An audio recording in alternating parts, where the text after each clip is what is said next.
Il semble que la droite et l'extrême droite aient choisi leur camp. Et je le dis aussi, une partie ici de la gauche européenne qui manifestement a été aussi achetée par le Qatar. À ces gens-là, je leur dis que pour nous, les droits de l'homme, ce sera toujours beaucoup plus fort et beaucoup plus important.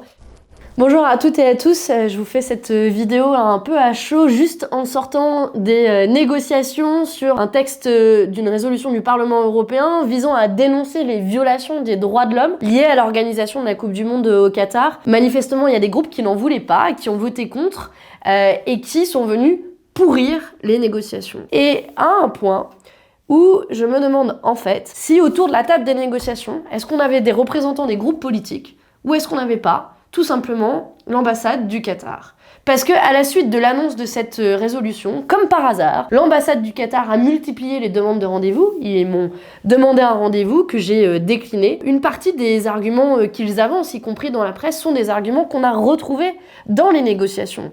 Ils ont essayé de bloquer tout ce qui visait à dénoncer très clairement la responsabilité du Qatar, y compris sur le fait que le Qatar n'ait pas lancé les investigations qui étaient nécessaires sur ces décès dans les chantiers. Et aujourd'hui, la fin des négociations à 13h, on a eu juste 1 heure pour déposer nos amendements pour faire en sorte que plus personne ne touche au texte.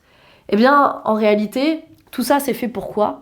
Pour s'assurer qu'on ne touche pas trop aux intérêts du Qatar. Dans ces négociations qui se déroulent à huis clos. Donc entre l'énergie fournie par le Qatar d'un côté et de l'autre les droits humains, il semble que la droite et l'extrême droite aient choisi leur camp.